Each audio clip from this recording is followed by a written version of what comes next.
What happens when a legendary icon of American cinema walks into a late-night studio expecting a respectful conversation only, to find himself the target of a calculated ambush? Asterisk, tonight, we're pulling back the curtain on the shocking clash between Clint Eastwood and Stephen Colbert, a confrontation so intense it ended with Eastwood walking off stage in full view of the cameras, the audience, and millions watching at home. Asterisk, if you thought late-night TV was just harmless fun. Think again, asterisk, before we dig into this jaw-dropping takedown.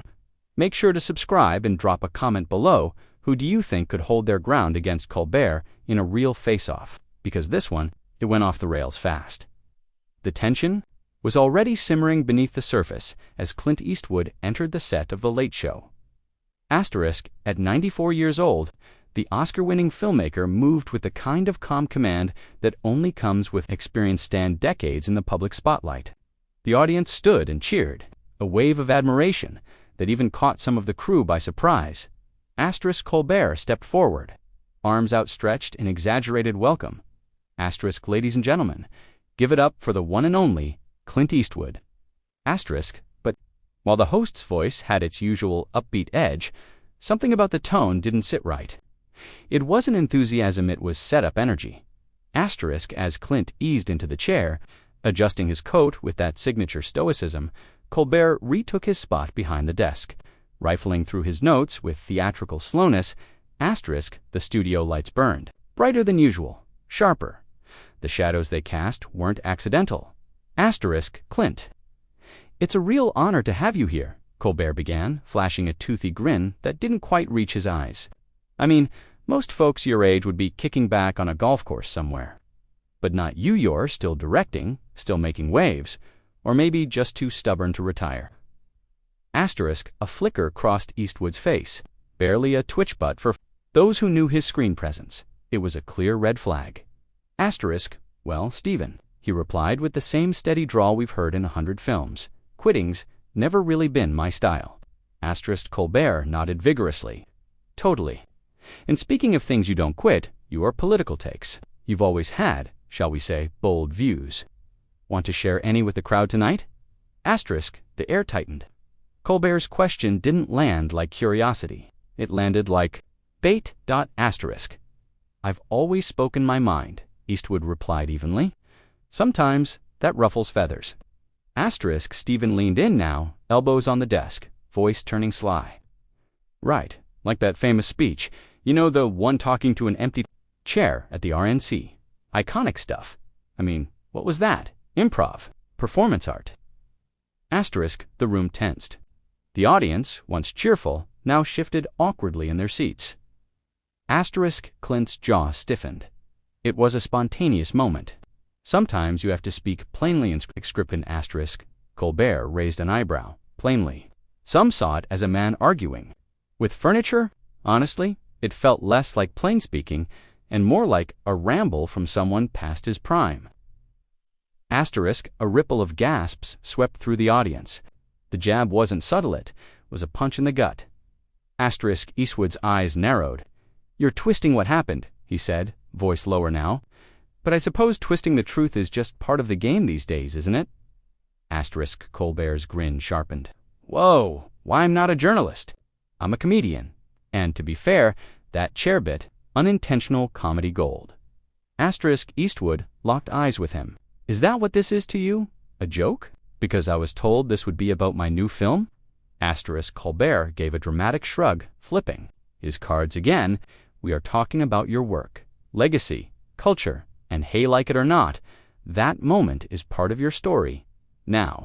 Asterisk, the room went quiet. Not TV quiet, real quiet. Uncomfortable, electric. Live TV going off the rails quiet. Asterisk, Eastwood didn't flinch, but his voice dropped a note colder. Asterisk, you didn't bring me here to talk about my film, did you, Stephen? You brought me here to make a scene. Asterisk, Colbert feigned innocence. What? Me? I invited Clint Eastwood, legend, filmmaker, provocateur. Seems like we're covering all that. Clint leaned forward slightly, his tone steady as stone. What you're doing is trying to get laughs by tearing down a man who came here in good faith. The real question is why. Asterisk, Colbert set his cards down, hands folding together like a schoolteacher about to scold. Clint, buddy, lighten up. It's just late-night banter. You've got thick skin, right? Eastwood shook his head. Thick skin, maybe, but what you're dishing out isn't comedy. It's disrespect wrapped in a smile. The studio was holding its collective breath. The jokes weren't funny anymore. They were weapons. And Clint Eastwood, he wasn't just dodging them. He was starting to fire back. Colbert leaned back in his chair, arms stretching out like he was relaxing, but his eyes stayed locked on Clint. Sharp and cold. Clint. You're sitting in the spotlight on one of the biggest shows in the country. If anything, I'm giving you a platform to respond to all the things people say about you. You mean criticism, Eastwood shot back. You're not here to explore my legacy. You're trying to make me look foolish. That's not a conversation. That's an ambush. Colbert let out a dry, sarcastic laugh. Ambush? Oh, come on. This is the Late Show, not 60 Minutes. I poke fun, that's my job. And hiding behind a punchline doesn't make the insult disappear, Clint replied, his voice slower, firmer.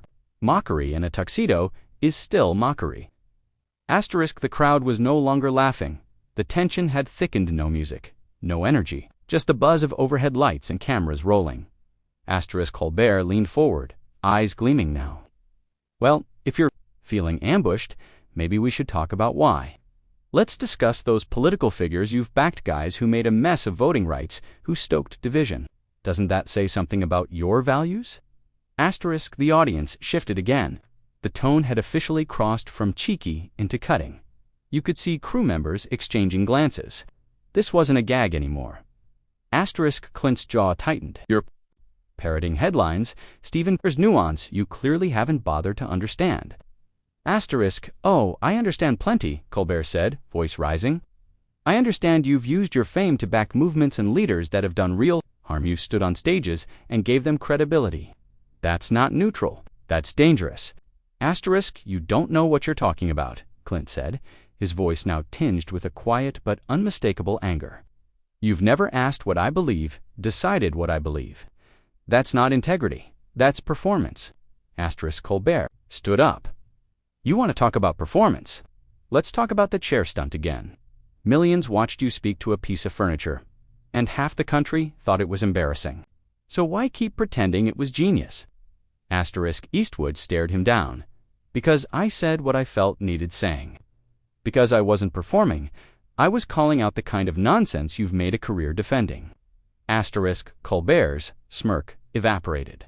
His voice sharpened. Oh, and I guess the America you imagine is the one where we all keep quiet unless we're on your side, right? You've got it backwards, Eastwood snapped. The problem isn't disagreement, it's disrespect. You don't want a conversation, you want to win a fight. Sometimes fights are necessary, Colbert shot back.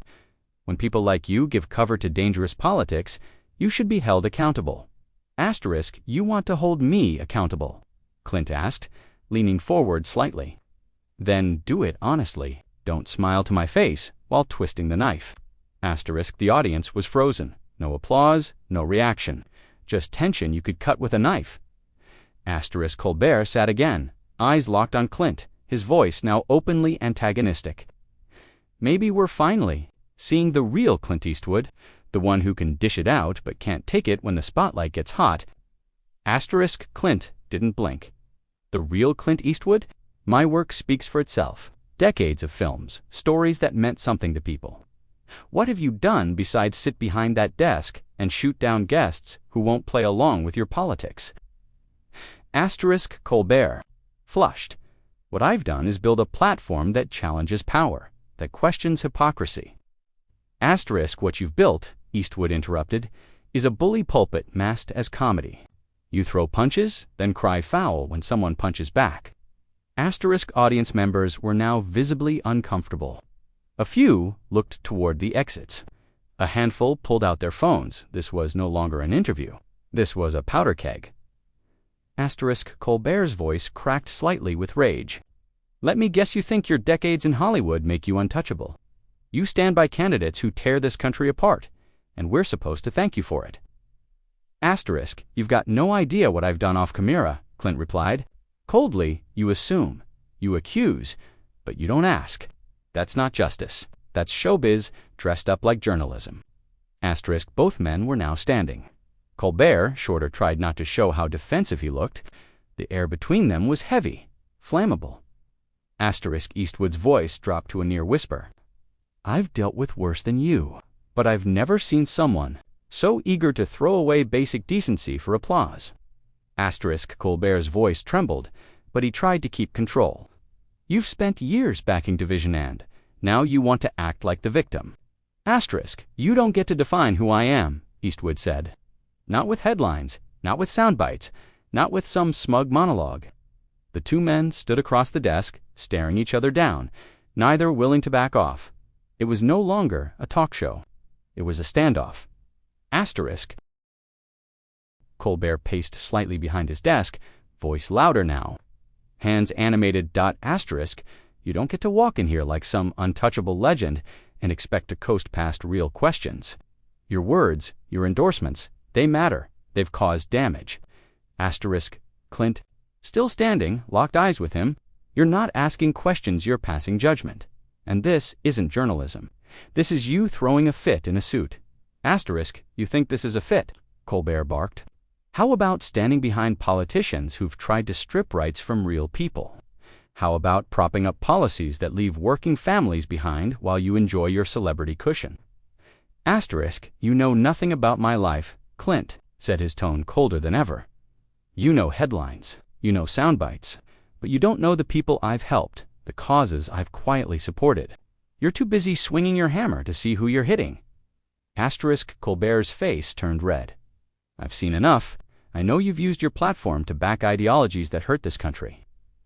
Asterisk, you mean the ideologies you disagree with? Clint snapped. Because anything you don't like is labeled dangerous, right? You're not holding me accountable, you're trying to win points with your crowd. Asterisk, Colbert stepped out from behind the desk, posture stiff. At least I'm trying to do something. You've spent years sitting on your privilege, pretending to be a man of the people while cheering from the sidelines. Asterisk, Clint stepped forward as well, voice sharp and slow. And what have you changed with all your shouting? You haven't bridged divides, you've deepened them. And right now, in this room, everyone can feel it. Asterisk, the audience remained frozen. Nobody clapped, nobody laughed. Even the camera crew was still unsure if they were filming history or disaster. Asterisk, this isn't about truth, Clint continued. This is about ratings.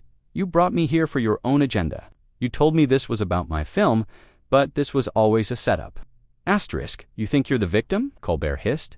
You came here expecting a free ride. What you got was honesty. Asterisk, no, Clint replied flatly. What I got was a performance, a desperate one. Asterisk, the crowd winced. Colbert's jaw clenched. Eastwood turned away for a moment, unhooking his microphone with quiet precision. I've had enough, he said. You've insulted me, hijacked the conversation, and pretended it was noble. Asterisk, you can't just walk off, Colbert said, a flash of panic creeping into his voice. We're not finished here. Asterisk, oh, I'm done, Clint said, handing his mic to a stunned assistant. I finished when you stopped pretending this was a discussion. Asterisk, he turned to the audience now, ignoring Colbert completely. Folks, I came here thinking I'd be talking about a story I worked hard to tell.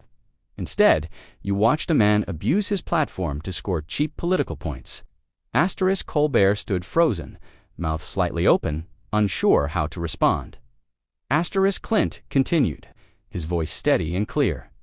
You don't have to agree with me, but you should expect better than this. From any show, from any host. Asterisk, the audience didn't cheer. They didn't boo. They just watched speechless. Asterisk, then, with one final glance, toward the silent studio. Eastwood spoke the words that would be replayed across every screen in America. Asterisk, Stephen, this was never about conversation. It was about control, and you just lost it. Asterisk, with that, Clint turned and walked slowly, deliberately, toward the exit. His footsteps echoed across the floor like gunshots in a canyon. Asterisk, he never looked back. He didn't have to. Asterisk, Colbert stood there, stunned, watching his show unravel before the cameras. The once cheering audience now sat in silent discomfort. Asterisk, a door clicked shut. And with it, the moment was sealed. Asterisk, no edits, no spin, just raw, unfiltered disaster on primetime TV. Asterisk, asterisk, asterisk, asterisk.